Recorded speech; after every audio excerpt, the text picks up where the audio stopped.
There is a name that has echoed through the centuries like a warning spoken in the dark.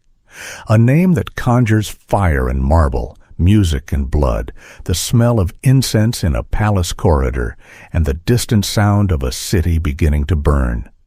His name was Nero, and for 13 years he ruled the greatest empire the world had ever seen. We have always found it difficult to speak of him plainly. He is too large for plain speech, too contradictory, too deeply woven into our imagination of what power does to a human being when it arrives too early and stays too long. He was a murderer and a poet, a tyrant and a performer, a man who burned his own city. Or perhaps did not. Perhaps that is a story we invented because we needed a story. And a man who wept at the graves of his enemies with tears that may have been entirely real. He was not born to be what he became. None of us are. Tonight we travel back to the city of 7 hills, to the Rome of the Julio Claudians, to a world of marble and fire, and ambition so fierce it consumed everything it touched. We will walk the corridors of the Palatine Palace, where secrets moved like shadows along the walls, and an emperor could be made or unmade between the lighting of the lamps at dusk and the crowing of roosters at dawn. We will stand at the edge of the Circus Maximus and feel the crowd trembling around us, 250,000 voices rising at once, a sound like the earth itself deciding to speak. And we will follow one man through all of it, from his first breath to his last, from the frightened boy hiding behind his mother's ambitions to the fugitive crouching in a small room 4 miles outside Rome, listening to the sound of horsemen on the road and pressing a blade to his own throat. Settle in. Let your body grow heavy and still. You do not need to follow every word. Let the ancient world carry you gently, as it always has, as it always will, down through the layers of time and into sleep. Welcome to Sleep Empires. The year was 37 A.D. The emperor was Caligula, and Rome was afraid. Gaius Julius Caesar, Augustus Germanicus. Caligula, Little Boot, the nickname his father's soldiers had given him as a small child when he used to march around their camp in miniature armor, had been emperor for less than a year, and already the city had begun to understand that something was deeply wrong. He had started well, as many emperors start well, with generosity and popular measures and the kind of easy charm that comes to people who have grown up watching power being performed. But charm in a man who has no constraints is only a mask, and the mask had already begun to slip. He spent money that Rome did not have. He executed men for reasons that no one could follow.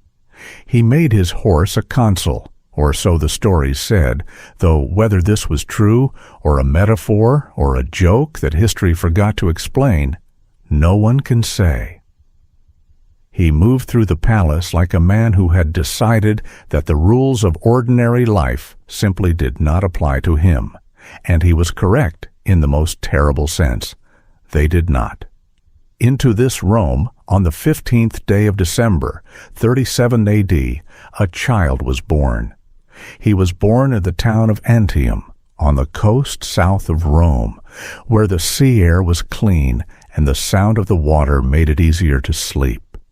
His mother had gone there to give birth away from the city, away from the court, away from the eyes that watched everything in Rome, with the careful attention of people who understood that information was currency.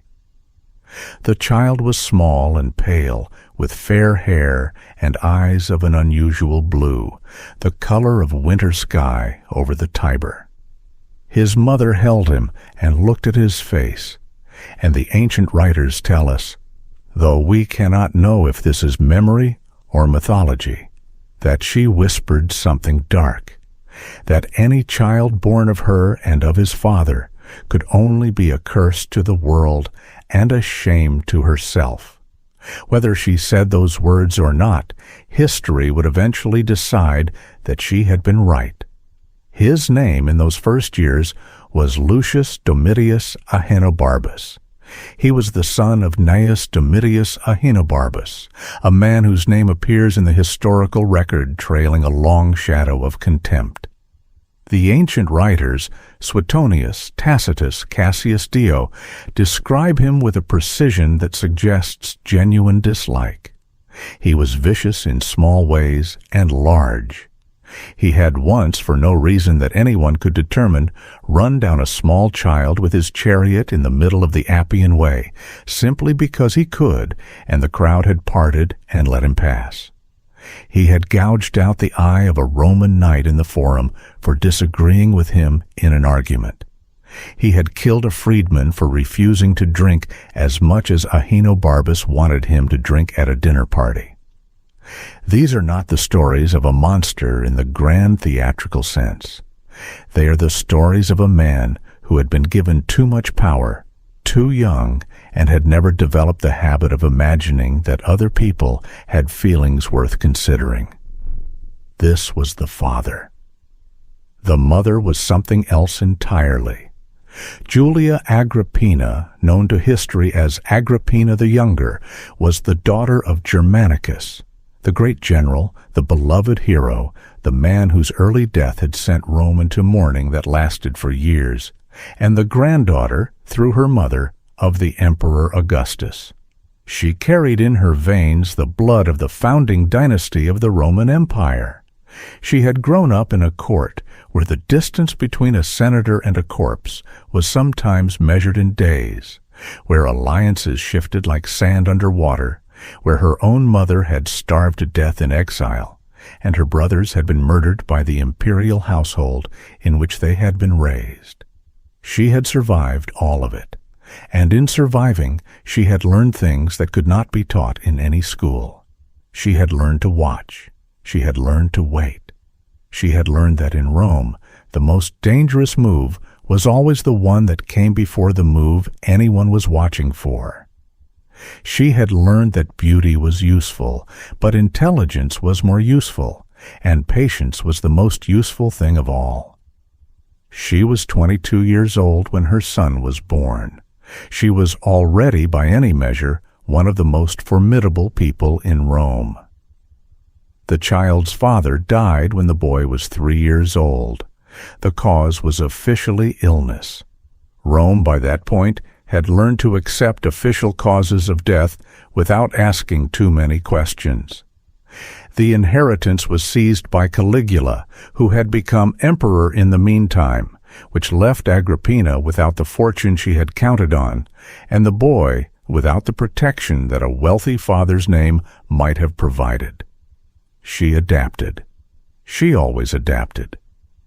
The child grew up in a world that was not safe, in the care of a woman who was not comfortable, learning lessons that no school would have taught him. He learned that power was real, and everything else was a story people told themselves to feel better. He learned that the person standing closest to you was sometimes the person you most needed to watch. He learned to read a room the way soldiers learn to read terrain, with the specific attention of someone whose life might depend on understanding what was actually there. And he learned to sing. He had a voice that surprised people, clear and carrying, with a natural warmth that his personality did not always match. He sang in the garden at night when he thought no one was listening. He sang in the corridors of whatever house they were staying in, the words of old poems set to melodies he invented himself. He had an instinct for music that went deeper than his instinct for almost anything else, a place inside him that was quieter and more honest than the place where he kept everything the world required of him. He wanted, more than anything he had ever wanted in his short life, to stand on a stage and be heard. His mother had different plans. In the year 41 AD, Caligula was murdered. He was killed in a corridor beneath the theater on the Palatine Hill, ambushed by officers of the Praetorian Guard who had, finally decided that the empire could not survive another year of him. The assassination was not elegant. These things rarely are. And in the confusion that followed, another member of the imperial household was discovered hiding behind a heavy curtain in an anteroom. His name was Claudius. He was Caligula's uncle, the brother of Germanicus, a man in his early 50s who had spent his entire life being underestimated. He walked with a limp. He stuttered under pressure. He had a slight tremor of the head that became worse when he was nervous, and he was often nervous because he had grown up in a household where being noticed in the wrong way at the wrong moment could end a life, and so he had learned very carefully not to be noticed. The Praetorian Guard found him behind the curtain and proclaimed him emperor, in part because he was available and in part because the alternative, which was to try to restore the Republic, to dismantle the entire imperial apparatus that Augustus had built over the course of a long lifetime, was simply too frightening to contemplate. Claudius was proclaimed. Rome held its breath. And Claudius turned out to be, in many ways, a good emperor. He was interested in governance in the way that scholars are interested in their subjects, genuinely, carefully, with attention to detail and a willingness to do the unglamorous work that holding an empire together actually requires. He reformed the administration of the provinces. He extended Roman citizenship. He planned and oversaw the invasion of Britain, which added another island to the edges of the Roman world. He was, underneath the stutter and the limp and the years of deliberately performed incompetence, a man of considerable intelligence and genuine dedication to the idea of Rome.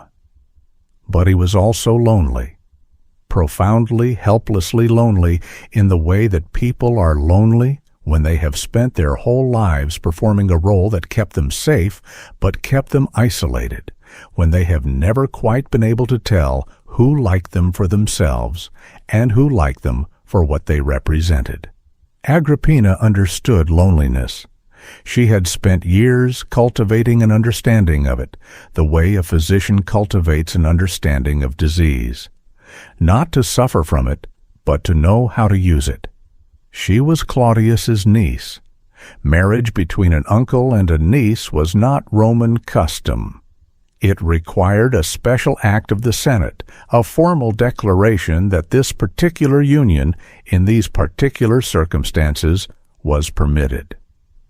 Agrippina spent months laying the groundwork for that declaration with the kind of patient, invisible effort that left no fingerprints.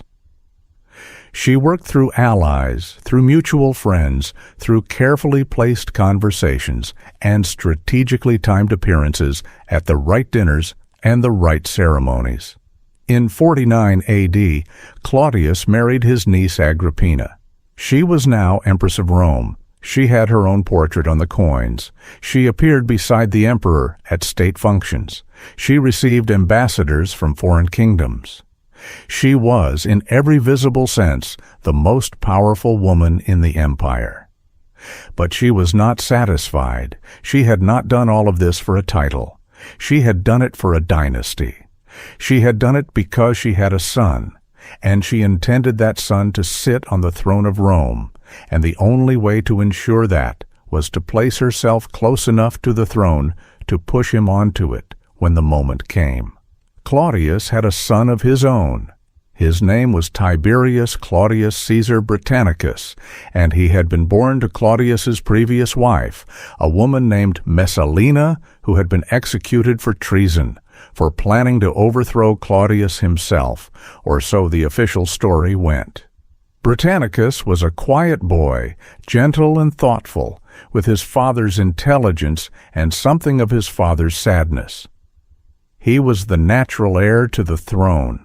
He had been promised it since birth. Agrippina understood this perfectly.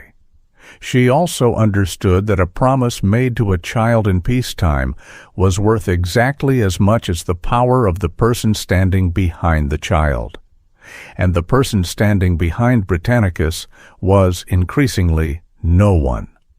Within a year of the marriage, through maneuvers so subtle and so well executed that even the ancient historians who described them could only guess at the details, Agrippina had arranged for Claudius to formally adopt her son. The legal process was completed. The boy, who had been born Lucius Domitius Ahenobarbus, received a new name, Nero Claudius Caesar Drusus Germanicus. He was 12 years old, and his mother had just changed the entire trajectory of his life without asking him whether he wanted it changed. He did not ask. He was 12. He had grown up watching his mother operate, and he had learned, before he understood what he had learned, that her decisions were not made to be questioned. She arranged his education. She hired the finest tutor available in Rome, a man named Lucius Annaeus Seneca, who had recently returned from years of exile in Corsica, to which the previous imperial administration had banished him on charges that everyone understood to be fabricated. Seneca was one of the most distinguished philosophers of his age, a Stoic in the tradition of Epictetus and Zeno, a man who had spent his years of exile not in bitterness, but in writing. Essays on anger, on mercy, on the shortness of life, on the question of how a person might live well in a world that was frequently determined to make that difficult. He was also, as Agrippina had calculated, an extremely practical man. He understood power without being corrupted by the understanding. He looked at the boy assigned to his care and saw something he could work with, a quick intelligence that moved fast over surfaces, a genuine love of art and language, and underneath it all, something harder to name, something uncertain and searching that could become wisdom or could become its opposite, depending on what it encountered along the way. Seneca taught the boy everything he could: philosophy, rhetoric, the history of Rome and of the Greek world that Rome had absorbed, how to speak before crowds, how to hold attention, how to read the mood of a room and respond to it, how to think, which is a different skill from knowing, and harder to teach. Alongside Seneca came a man named Sextus Afranius Burrus, the prefect of the Praetorian Guard, a soldier of the old type, plain and reliable, who believed in Rome the way the foundations of a building believe in the ground they rest on, without drama and without reservation. Burrus had no interest in intrigue. He had no patience for the elaborate performances that Roman court life required. He believed in order, in competence, in the proper execution of duty, and he applied these beliefs to his role as one of the young prince's advisers with the same thoroughness he would have applied to the fortification of a frontier post. Together, Seneca and Burrus constituted something that Rome rarely produced and never produced for long: a restraint on power that worked not through force, but through wisdom. They could not stop Nero from becoming emperor, but perhaps they believed they could shape what kind of emperor he became. In the year 54 A.D., the Emperor Claudius ate dinner and died. The official cause was illness. He had been unwell for some time, or at least had appeared to be unwell for some time, and his death, while sudden, could be attributed to the kind of final crisis that sometimes ends a long decline. The physicians examined him and provided documentation. The Senate was informed. The appropriate ceremonies were performed. But Rome talked. Rome always talked, and what Rome said, in the dinner parties and the barber shops and the corners of the forum where men gathered to exchange information that they dressed up as opinion, was that Claudius had eaten poisoned mushrooms, that the mushrooms had been prepared by a woman named Locusta, a professional poisoner of some skill who was known to certain people in the imperial household. that Agrippina had arranged everything with her usual invisible efficiency, and that the only question was whether she had acted because Claudius was about to change his succession plans and reinstate Britannicus, or simply because she had decided the moment was right and would not come again. Whether this was true, no one could prove. The relevant people were either dead or deeply motivated to stay silent. The truth, if there was a definitive truth, had gone with Claudius into whatever comes after. Nero was 17 years old when he was proclaimed Emperor of Rome. He stood before the assembled Praetorian Guard in the courtyard of their camp, still wearing the toga of a senator because no one had thought to bring imperial robes. And the soldiers raised their shields and their voices and proclaimed him Caesar. He looked out at them, the thousands of faces, the glint of armor in the morning light, the sound of his own name being shouted back at him from every direction. And he felt something move through him that he would spend the rest of his life trying to find again. He stood before the Senate and delivered the speech that Seneca had written for him, a careful, well-crafted document that promised restraint and respect for the Senate's authority, and a return to the principles of the Augustan age. And the senators listened and approved because they always approved, and because the alternative was not something any of them were prepared to contemplate. He walked through the streets of Rome, and the crowd came toward him, hundreds of thousands of people pressing forward to see the new emperor. This young man with his pale face and his uncertain smile, this boy who looked nothing like what an emperor was supposed to look like, and everything like what one might hope an emperor could be. Untested, unmolded, possibly capable of something better than what had come before. Nero smiled at the crowd, and the crowd cheered. He was 17 years old, and he was the master of the world. He was also, though he did not yet fully understand this, his mother's instrument. Agrippina had positioned herself at the center of everything. She appeared beside him at official ceremonies. She sat in on his meetings with foreign ambassadors, which was not done, which had never been done, which caused consternation among the senators and the diplomats who did not know where to look or how to respond. Her face appeared alongside Nero's on the imperial coins, a thing that had not happened since the time of Caligula, and even then only in the eastern provinces where the traditions were different. She issued orders that bore the weight of imperial authority. She dismissed officials she found inconvenient and appointed ones she found useful. She had built the throne. She intended to govern from it. For a time, Nero allowed it. He was 17, and she was the most formidable person he had ever known, and the habit of deference to her was built into him at a level too deep for conscious decision. He did what she told him. He appeared where she told him to appear.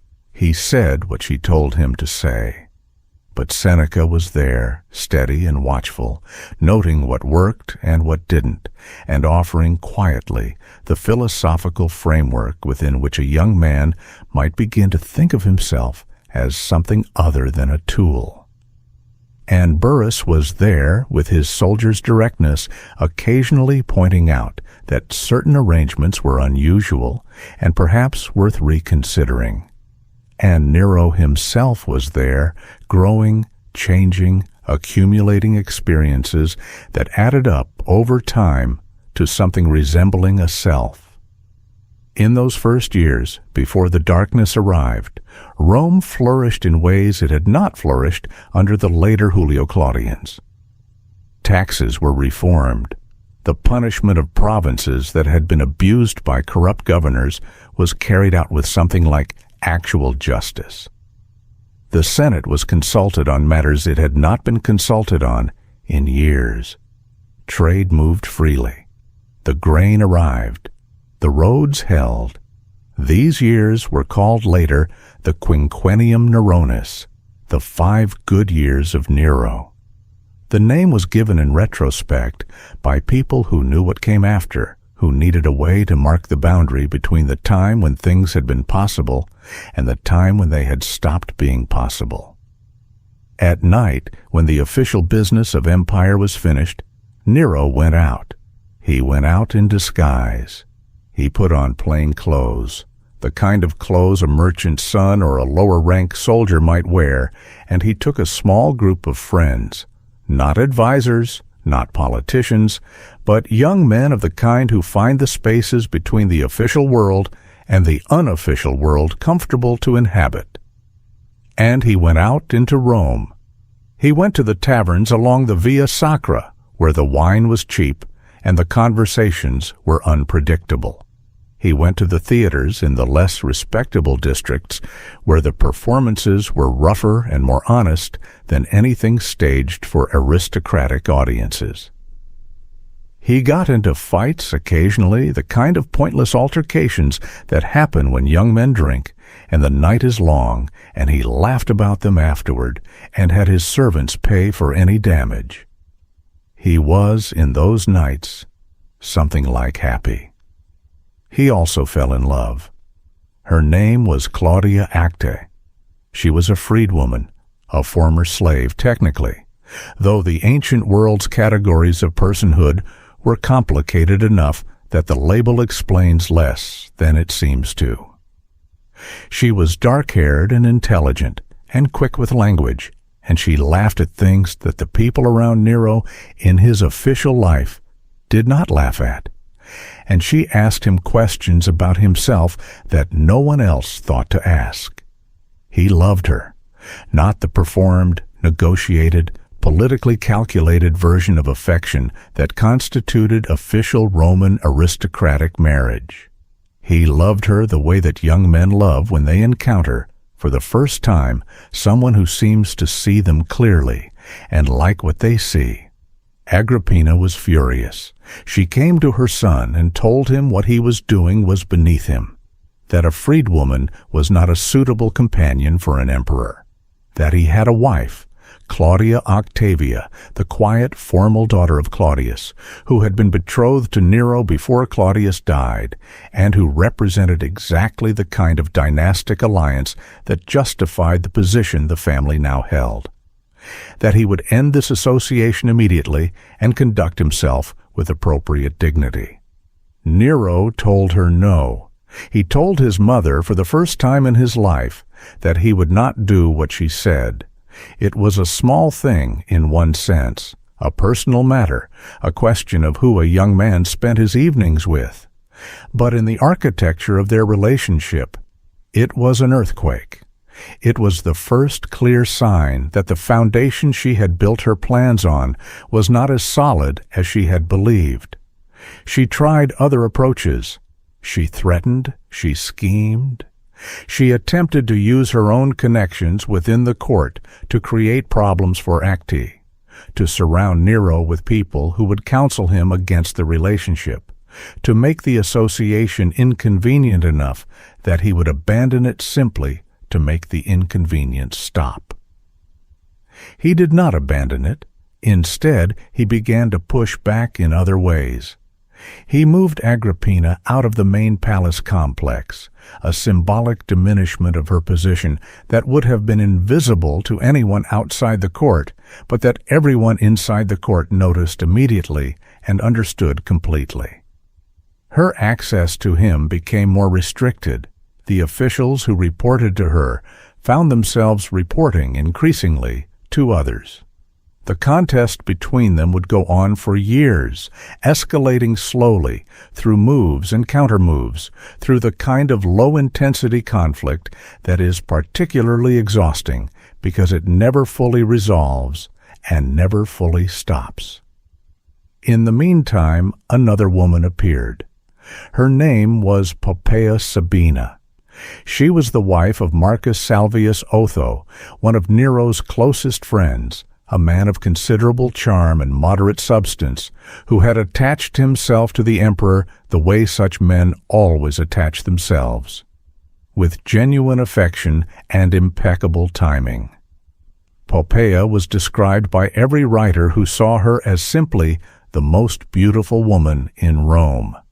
Not generically beautiful, specifically, precisely, almost aggressively beautiful, with amber hair that she apparently refused to let anyone else describe because no comparison satisfied her, and skin that she maintained. The ancient writers tell us with baths in the milk of 500 donkeys that accompanied her wherever she traveled. She was also ruthlessly intelligent and almost entirely without sentiment. She had been married before Otho, and she had used that marriage the way she used everything, to advance towards something she wanted more than what she currently had. When she met Nero, she understood what she was looking at. She saw a man who was powerful and uncertain, who was surrounded by advisors and flatterers and enemies, and had very few people who spoke to him plainly, who wanted to be loved in a way that his official life made it almost impossible to be loved. She was patient. She moved slowly. She made herself indispensable, not dramatically, but gradually, the way water moves through stone. Nero eventually sent Otho away to govern Lusitania, a province on the far western edge of the empire that was about as far from Rome as you could go, while technically remaining within its borders. Otho went, because what else do you do when the emperor tells you to go, and Poppaea stayed. Agrippina watched all of this, and understood that Poppaea was not like Acte. Acte had been a distraction, a warmth, something personal and private that could be managed. Poppaea was something else. Poppaea was playing the same game Agrippina had been playing for 30 years, and she was playing it with skill. There was only one throne and one position beside it.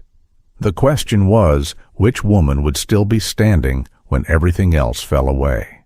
What happened next is the darkest chapter in a story that has no shortage of dark chapters. The ancient sources are not entirely consistent in their details, but the outline is clear enough, and it is the kind of outline that stays with you long after the specific facts have blurred. Nero decided to kill his mother. The reasons were multiple and layered in the way that decisions to do terrible things usually are. There was the long history between them, the years of her control and his resentment. There was Poppaea, who had made clear that she would not accept a position secondary to Agrippina's. There were rumors, whether true or not, that Agrippina was attempting to rally support for Britannicus, the legitimate son of Claudius, who was still alive and still a potential alternative emperor. And there was, underneath all of it, the exhaustion of a young man who had been fighting for control of his own life for years and had finally decided to end the fight by removing its source. He tried poison first. The choice was logical.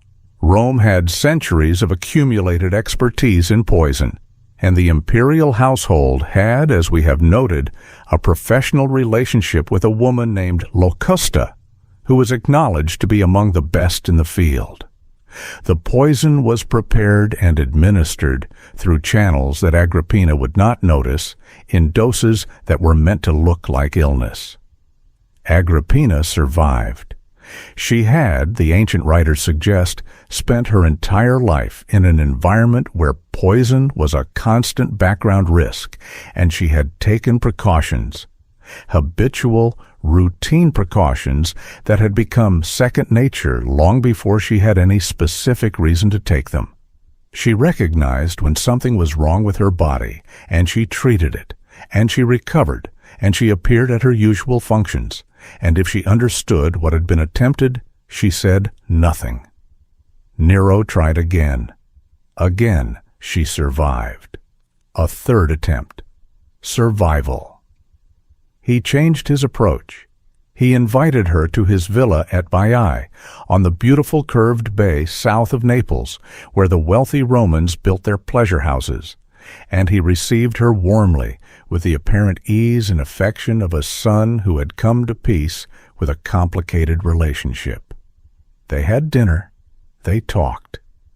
The evening was pleasant. Then he put her on a boat.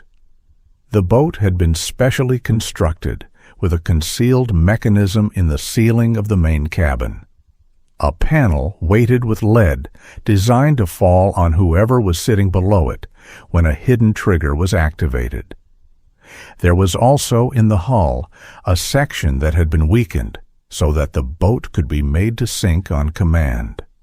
The plan was for Agrippina to be crushed or drowned, or both, before the boat reached her own villa across the bay. The mechanism triggered. The panel fell. Agrippina was not sitting where they expected. A companion of hers, a woman named Axaronia, who had made the mistake of claiming to be Agrippina in the confusion, was beaten to death by sailors who had been briefed on what was supposed to happen. Agrippina was injured, struck by an oar as she fell into the water, but she was a strong woman, and the bay was not wide, and she swam. She reached shore. She sent a message to Nero saying she had survived a terrible accident and was recovering. Nero received the message and experienced something very close to panic. She was alive. She had received the message of his intentions as clearly as if he had written it out and handed it to her in person. The pretense was over.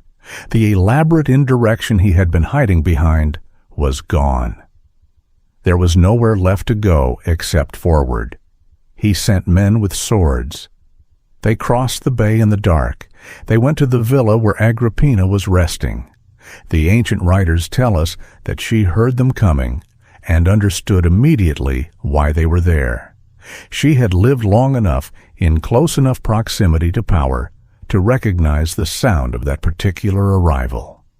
She pulled aside her clothing and exposed her stomach and told the men who had come to kill her to strike there, in the place where she had carried the son who was sending them. Whether she truly said those words, we cannot know. History has given her that speech, and perhaps it is what she said, and perhaps it is what she would have said, and perhaps it is only what we needed her to have said. A final assertion of agency in the face of the complete removal of agency. She died on the 19th of March, 59 A.D. Nero received the news of her death and sent a letter to the Senate explaining that Agrippina had been discovered plotting to overthrow him and had been executed for treason. The Senate accepted the explanation, which tells us something about the Senate and something about the nature of the world they all inhabited. That night, or so the later writers say, Nero went to look at his mother's body. He made observations about her physical form. The ancient writers record this with a particular kind of horrified precision that suggests they found it as strange as we do. And then he left. Whether he slept that night is not recorded. In the years that followed, Rome watched its emperor and tried to understand what it was watching. He spent increasing amounts of time in the theater. He had always loved music and performance, had always been drawn to the world of artists and singers and actors, the people who lived in the spaces between Rome's official categories. Now that the constraint of his mother's disapproval was gone, he moved toward that world more openly. He sang publicly. He played the lyre at private performances for invited audiences. He composed music. He acted in theatrical productions, playing characters from Greek mythology, Orestes, Oedipus, Heracles. And he wore masks and costumes and performed with the complete absorption of someone for whom the stage is not a diversion, but a necessity. For the old aristocratic families of Rome, this was deeply wrong. Not wrong in the way that murder was wrong. The old families had absorbed a great deal of imperial murder over the past 3 generations and had developed something like tolerance for it. But wrong in a structural, categorical sense that touched something essential in their understanding of what an emperor was and was not. An emperor watched the games. An emperor did not participate in them. An emperor was above the crowd. An emperor was not of the crowd. The distinction mattered enormously to people who had spent their lives maintaining distinctions. Nero did not care, or cared in a different direction, not toward the aristocratic definition of dignity, but toward the crowd itself, toward the roaring applause of the theater, toward the feeling of standing on a stage and being heard by thousands of people who had come specifically to hear you. He was, in this period, moving further from Seneca's careful counsel. The old philosopher was still nominally part of the court, still technically an advisor, but the distance between them had grown. Seneca had never approved of the performance ambitions, had always tried to steer his student toward the more serious business of governance, had always believed, had needed to believe, that Nero's better qualities could be maintained and developed if the right pressures were applied in the right directions. It was becoming increasingly difficult to maintain this belief. Nero married Poppaea.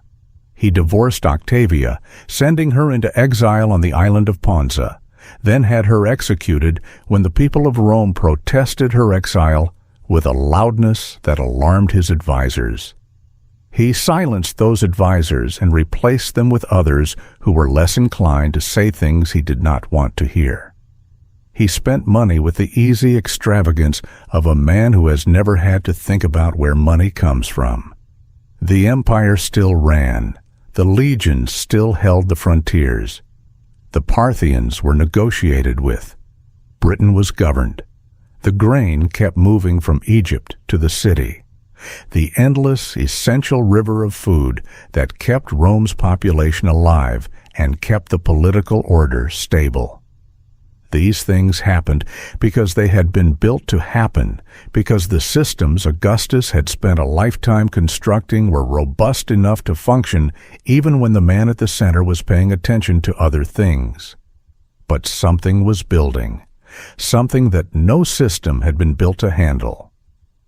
On the 19th of July, 64 AD, fire broke out near the Circus Maximus. It started in the shops and storage buildings that crowded against the eastern end of the great racetrack.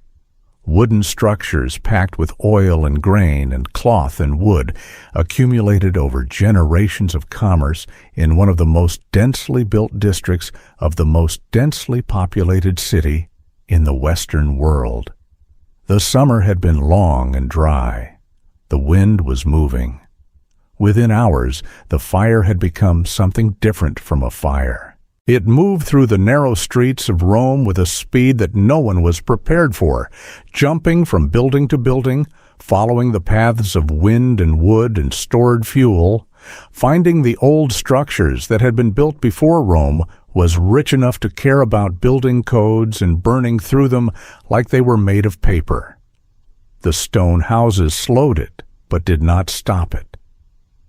The fire breaks that the vigils, Rome's rough equivalent of a fire brigade, tried to create were bypassed by wind-driven sparks before the gaps were finished. It burned for 6 days and 7 nights. When it was over, 3 of Rome's 14 administrative districts had been completely destroyed. 7 more had been heavily damaged. Ancient temples that had stood for 5 centuries were gone. The wooden stands of the Circus Maximus were ash. Entire neighborhoods, the cramped maze-like insula where the poor of Rome lived, 10 families to a building, stacked on top of each other in structures that leaned together over alleyways barely wide enough for a man with his arms outstretched, had ceased to exist. Hundreds of thousands of people were homeless, sleeping in the fields and gardens outside the city walls, looking back at the smoke still rising from what had been their homes. Where was Nero? He was at his villa at Antium when the fire began, 30 miles south of the city. When news reached him, he returned immediately and threw himself into the relief effort with an energy and a practical competence that surprised people who had grown accustomed to dismissing him. He opened the public buildings, the Campus Martius, his own gardens, the porticos and warehouses under his personal control, as emergency shelters. He arranged for the shipment of grain from Ostia and the surrounding provinces, and had it distributed at reduced prices that most of the homeless population could actually pay. He supervised the construction of temporary structures.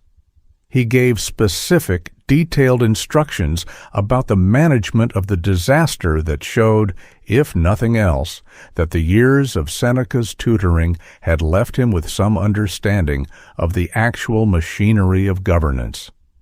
By most contemporary accounts, his response to the fire itself was reasonable. Some said it was even admirable.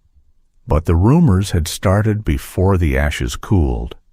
People said he had started it, that he had wanted to clear the old city, the cramped, congested ancient city of 1 million people pressed into a space never designed to hold them, and rebuild it on his own terms, with wider streets and new buildings and his name on everything. That he had arranged for the fire to begin in a place where it would spread. That he had watched it from a high place and played his lyre and sung verses from a Greek poem about the burning of Troy. He had not watched it from a high place. He had not played his lyre. He had not sung about Troy.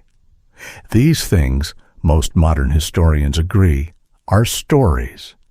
The stories that people reach for when they need to give a name to a catastrophe too large for ordinary explanation, when they need someone to blame in a shape that makes emotional sense. But the stories were believed, and Nero understood what it meant that they were believed, that the people of Rome had decided at some level that lay beneath the reach of official explanations that their emperor was capable of burning their city, that something between them was broken in a way that could not be mended. He needed someone else to blame. He found them in the followers of a Jewish teacher named Jesus of Nazareth, who had been executed by the Roman authorities in Judea approximately 30 years earlier, and whose movement had since spread into the lower districts of Rome, where it had been growing quietly for a generation. The Christians, as they called themselves, were already an object of suspicion. They met in private. They refused to worship the Roman gods. They held views about the end of the world that made their neighbors uneasy. They were, in the particular way of minority communities that operate outside the mainstream of a society's understanding, easy to believe things about. Nero had them arrested. He had them tortured until they provided names of other Christians. He had the named individuals arrested in turn, and then he arranged their deaths in the particular theatrical style that Roman public punishment required, deaths designed to be witnessed, to communicate something about the power of the state and the helplessness of those who opposed it. Some were sewn into the skins of animals and hunted to death by dogs in the imperial gardens. Some were crucified.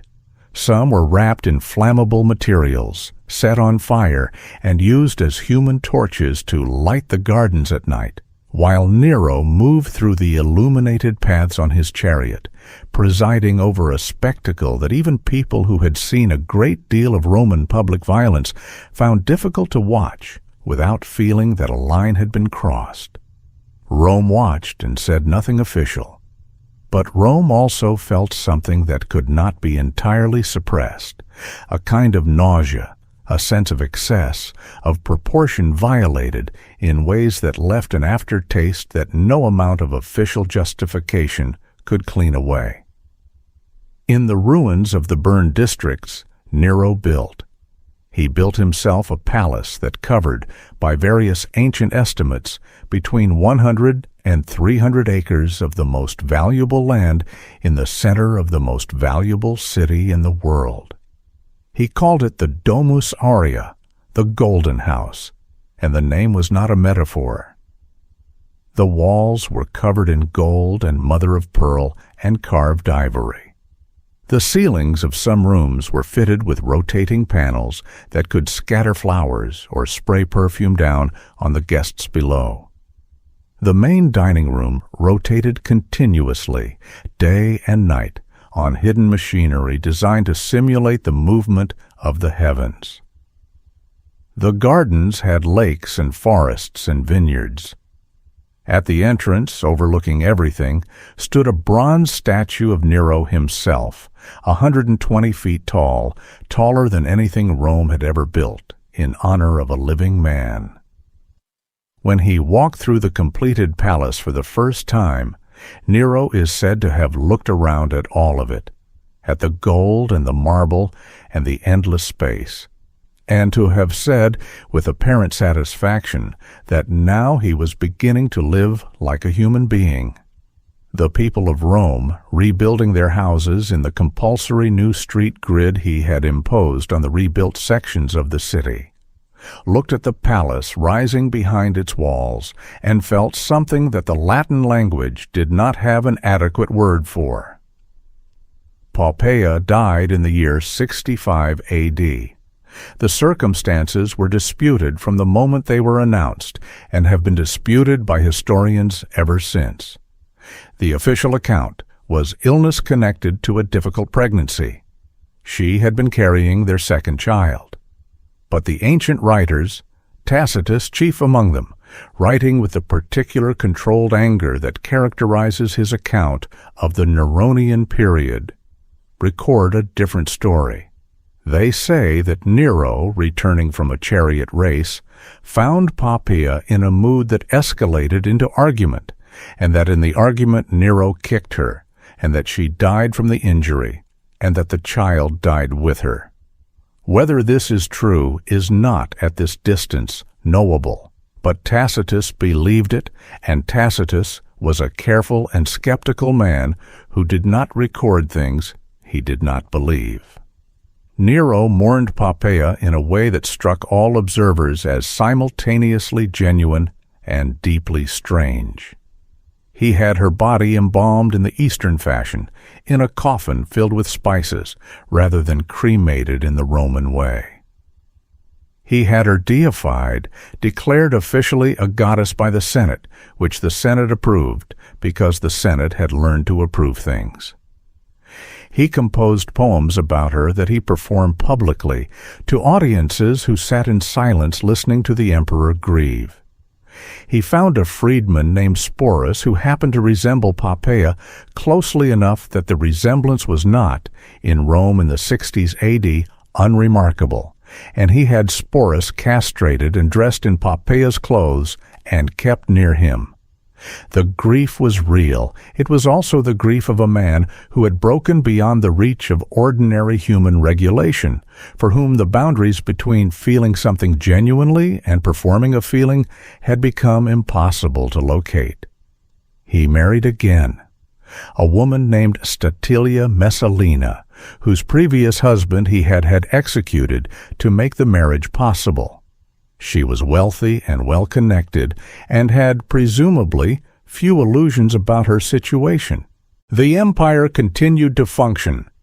It is one of the remarkable facts of the Roman imperial period that the machinery of governance was robust enough, the structures of provincial administration stable enough, the armies professional enough, that the empire could be held together even when its emperor was paying attention to other things.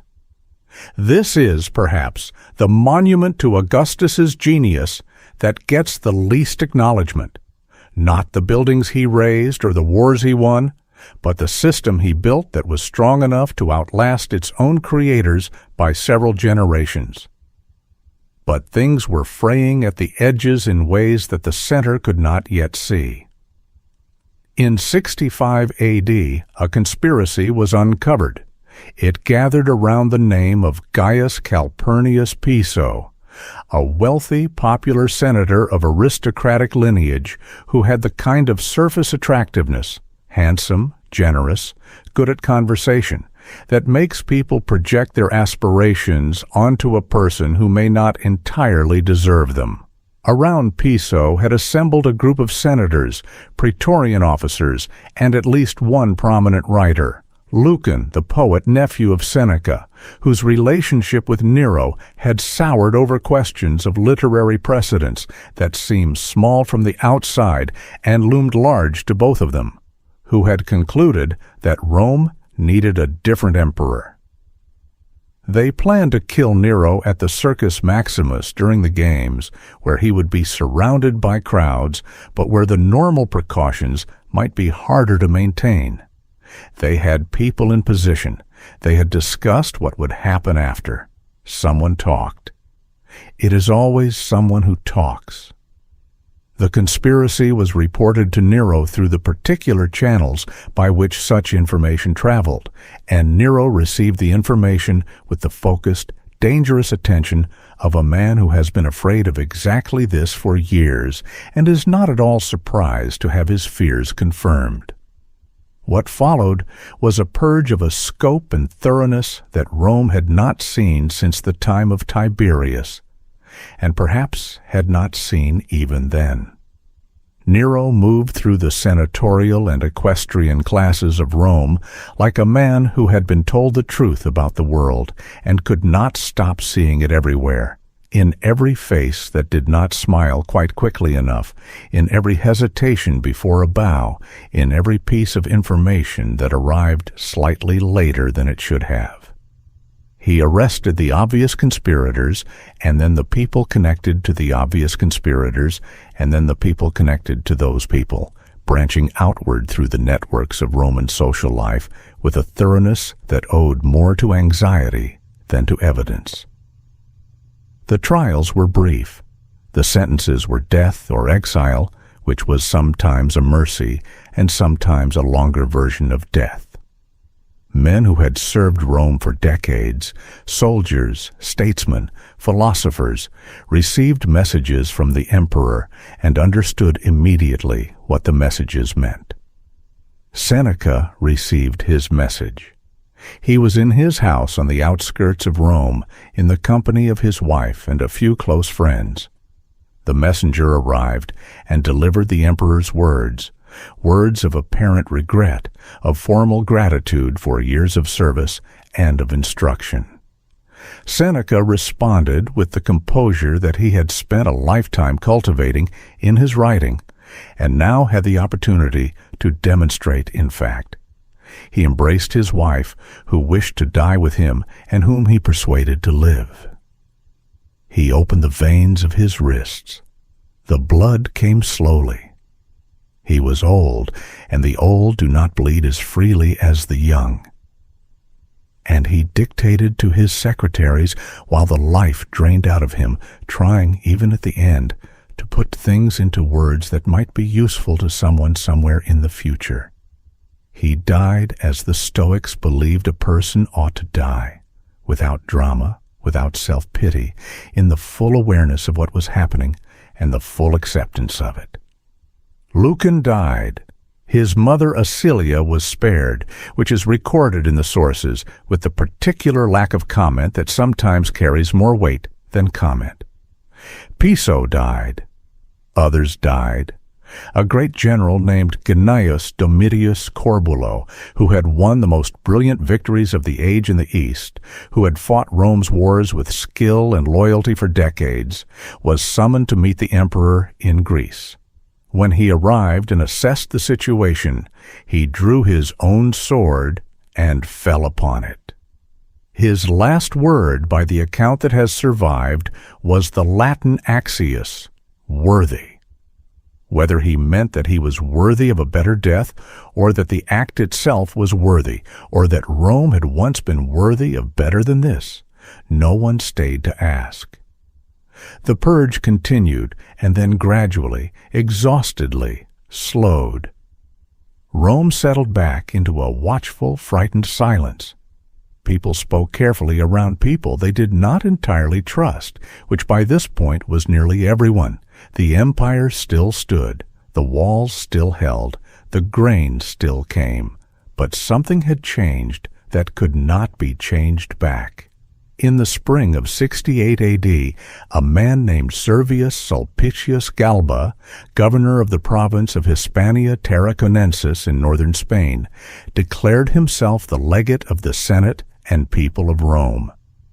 Galba was 72 years old. He was not charming, he was not generous, he was not beloved by the soldiers under his command in the way that great generals are beloved.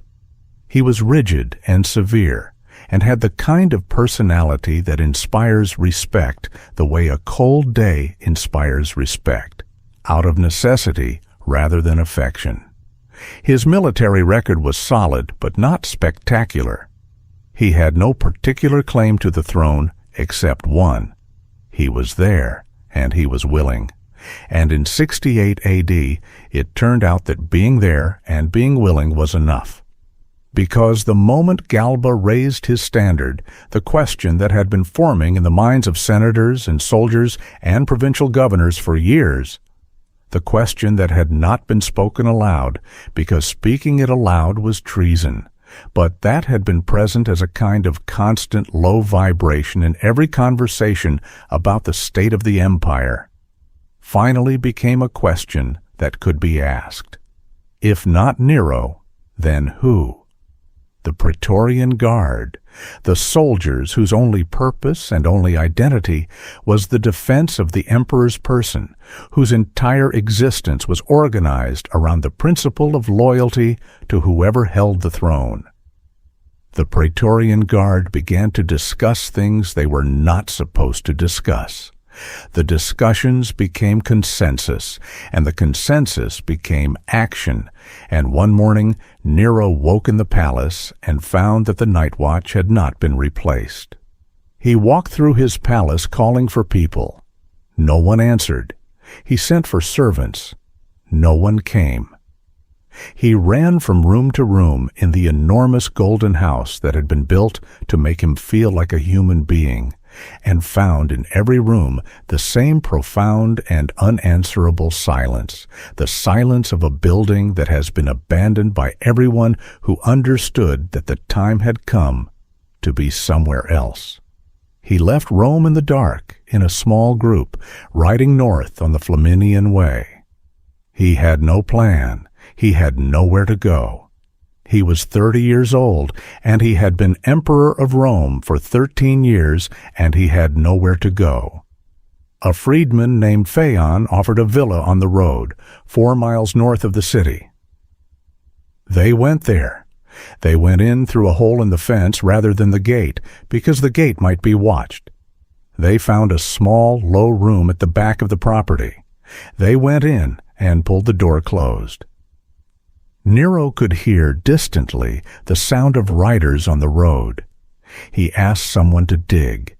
They found tools and they dug a shallow grave, there in the garden behind the small room, while the sound of horses grew louder, and then softer, and then louder again. Nero looked at the grave. He wept. He said repeatedly the phrase that had become almost a refrain in those last hours. Qualis artifex perio. What an artist the world is losing. What an artist dies in me. He said it without apparent irony. He meant it. He had always, underneath everything else, believed this. Someone brought a blade. He held it in his hands for a long time, listening to the riders on the road. His hands were shaking. He was alone with the fact of what he was and what he had done and what he had failed to do, and no amount of philosophy or poetry or music could make that fact any easier to hold. The riders stopped at the gate of the villa. He placed the blade against his throat. A secretary named Epaphroditos helped him press it home, because in the end his hands could not do it alone. The riders found him moments later, still breathing, barely. One of them, a centurion, a professional soldier of the kind Rome produced in quantities and spent as freely, pressed his cloak against the wound, because a soldier's habits run deeper than his orders, and the habit was to try to stop bleeding when bleeding could be stopped. There was nothing to be done. Nero looked at the soldier and said, "The ancient sources tell us that this was loyalty. Haec est fides." Then he was gone. He was 30 years old. He was the last of the line of Julius Caesar and Augustus. He was the last of the Julio Claudians, the family that had made Rome into what it was and what it would be. And he had ended it in a small room 4 miles north of the city, with borrowed hands and a borrowed blade, in the company of people who had not left him because they were loyal, and people who had stayed because there was nowhere else to go. Rome moved on. It always moved on. That is both the horror and the dignity of it. Galba became emperor. He lasted 7 months before the Praetorian Guard killed him in the Forum and replaced him with Otho, the man whose wife Nero had taken, who had waited in his distant province for years and was now, briefly, the master of everything Nero had been the master of.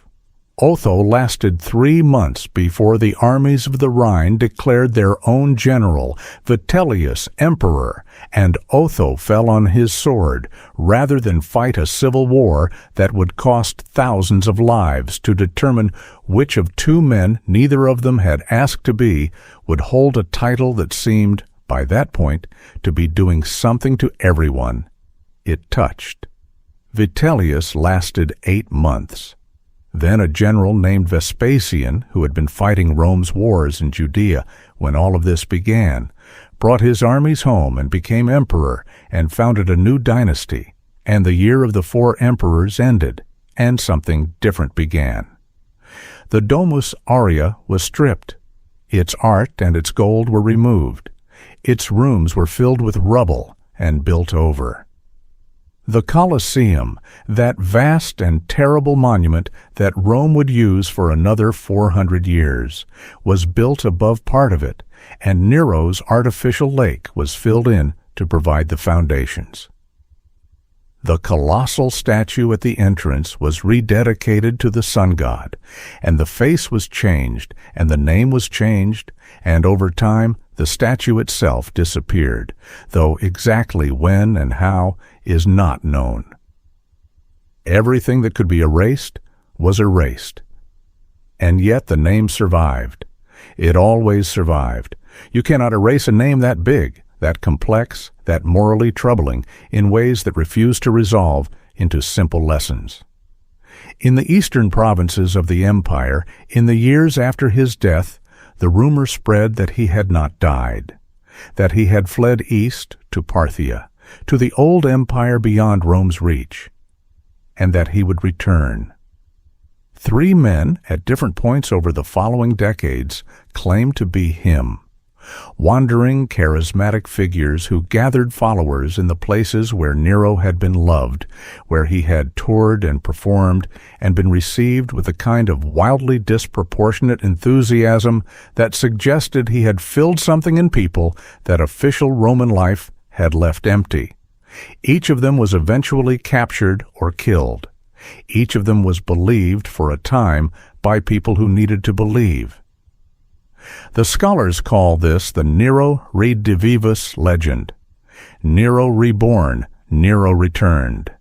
It tells us something that the official histories, with their careful condemnation and their satisfying narratives of deserved punishment, do not quite capture. It tells us that Nero meant something to people that the story of his crimes alone cannot explain. That he had touched something in the world's imagination, the fantasy of a ruler who was also an artist, who wanted to be loved rather than feared, who was genuinely strange in ways that official Roman dignity had no category for. And that touching of the imagination does not simply end when the person who did the touching dies. He was monstrous. He was damaged. He was a man who had been shaped by forces too large and too early for any single human being to metabolize successfully. and who had metabolized them badly and had caused immeasurable suffering in the process. None of that is in dispute. But he was also, in the end, a human being, entirely and completely human in all the ways that matter most. Tonight, as the ancient city grows quiet around you, let the fire die down to embers. Let the marble cool, let the forum empty, and the last voice call across the hills and fall into silence. Somewhere in the long sleep of history, Nero still plays his lyre. The notes drift up through 2,000 years, thin and searching, the music of a man who wanted nothing more than to stand on a stage and be heard. Perhaps we are hearing him now. Perhaps that is enough. Close your eyes. Let the ancient world carry you gently down through the centuries, through the silence that waits on the other side of all this sound and fury, into the deep and dreamless rest that history has always, eventually, offered to those who are willing to be still. The ancient world is patient. It has all the time there is. Let sleep come. Welcome to Sleep Empires. Which ancient ruler's story would you like to hear next? Let us know in the comments below.